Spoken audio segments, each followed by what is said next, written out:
मुसलमानों की दाढ़ी नोची जाए, आप लोगों को खबर नहीं बनेगी। मुसलमानों की मस्जिदों में बुलडोजर लगाया जाए, आप लोगों को खबर नहीं बनेगी। मुसलमान नमाज पढ़ता है, उसको लात जूते से मारा जाए, ये खबर नहीं बनेगी। अख्तरुल ईमान ने गरीबों, मजलूमों और ख़ास करके नीतीश कुमार के बुलडोजर को लेकर क्या ही कुछ कहा है, आइए ज़रा सुनते हैं। नाम मिटा देंगे बाबर का और नाम बचा लेंगे बाबर का, दोनों नारे लगते हैं। आप एक ही नारे को सुने हैं, दूसरा नारा नहीं सुने हैं। कभी भी इस देश में संभव है हिंदू और मुसलमानों की संगत कई सौ सालों से है। जो इसको मिटाने की कोशिश करेगा वो खुद मिट जाएगा। मुझे बोलने की इजाजत नहीं दी गई। जहाँ बोलने की इजाजत नहीं दी जाए वो गुलामी है, वो क़यादत नहीं है। और MIM जहाँ बोलना चाहती है, किसी के अगले की मजाल उसको चुप करने की नहीं है। इस मुल्क में एक जमहूरी निज़ाम है। जमहूरी निज़ाम में अपनी बात को कहना, अपनी बात को मनवाना और अपने हुकूक की हिफाजत के लिए लड़ाई लड़ना, ये सबका हक है। लेकिन बुलडोजर बोलकर भयभीत करना और खासकर कहीं ना कहीं बुलडोजर से भयभीत कराना, ये कहीं ना कहीं यूपी के योगी के मुसलमानों के खिलाफ एक्शन को दर्शाता है। इसका है, सुनिए, मैं तो 28 सीटों पे लड़ा, 215 सीटों पर तो ये लोग लड़े। इनकी दुर्गत क्यों हुई? 2010 याद है, 2010 इनको याद है कि 2010 में लालू जी के सिर्फ 22 मेंबर चुन के आए थे। उस वक्त तो मजलिस की मीम भी यहाँ पर नहीं थी। ये कैसी बात करते हैं भाई। और सुन लीजिए, क़यादत का मतलब गिनती नहीं, गिनती की तादाद गिनती से नहीं है।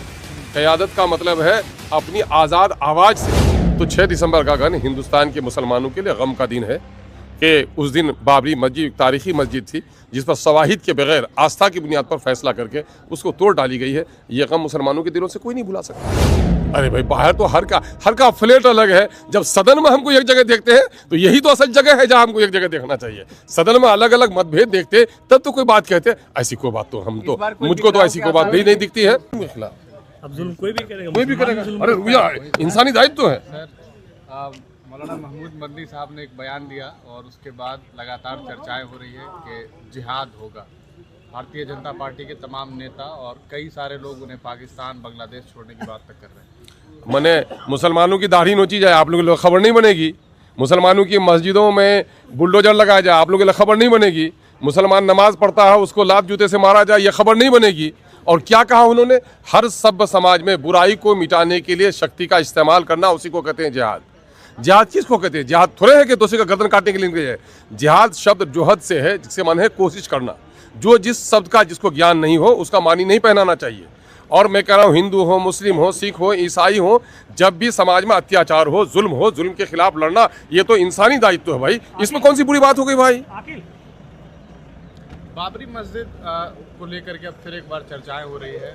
बंगाल में एक मेंबर ऑफ लेजिस्लेटिव असेंबली है, वो कह रहे हैं कि हम बाबरी मस्जिद बनाएंगे और उसको लेकर के भी चर्चाएं शुरू। अच्छा, मस्जिद बनाने में, मंदिर बनाने में दिक्कत क्या है? ये देश अरे बाबरी मस्जिद, बाबर का नाम भाई, बाबरी मस्जिद झगड़े वाली थी, वो जमीन प्लॉट से झगड़ा था, बाबर के नाम से झगड़ा था।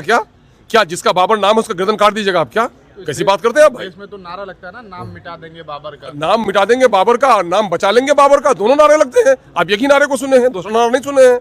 कभी भी इस देश में संभव है हिंदू और मुसलमानों की संगत कई सौ सालों से है। जो इसको मिटाने की कोशिश करेगा वो खुद मिट जाएगा। हिंदू, मुस्लिम, सिख, ईसाई भले ही लोग लड़ा दें, लेकिन इस धरती में सब रहेंगे और मेल मिलाप में ही इस देश की भलाई है। जो लोग इस किस्म का विवादास्पद बयान दे रहे हैं वो देश के, समाज के हित में नहीं है। हत्या कि जिस धर्म से उनका रिश्ता है उस धर्म के आदर्शों का भी पालन नहीं करते। 6 दिसंबर 3 दिनों के बाद है, किस तरीके से देखते हैं इस तारीख? भाई 6 दिसंबर मामले के जिस दिन किसी के पिता का देहांत हो जाए वो अपनी शादी की तारीख नहीं लेता है ना। जिंदगी की शादी हो, जिस शादी का दिन हो, अगर बिस्तर पर भी हो तब भी खुशी मनाता है। तो 6 दिसंबर का दिन हिंदुस्तान के मुसलमानों के लिए गम का दिन है कि उस दिन बाबरी मस्जिद तारीखी मस्जिद थी जिस पर शवाहिद के बगैर आस्था की बुनियाद पर फैसला करके उसको तोड़ डाली गई है। ये गम मुसलमानों के दिलों से कोई नहीं भुला सकता। सर, एक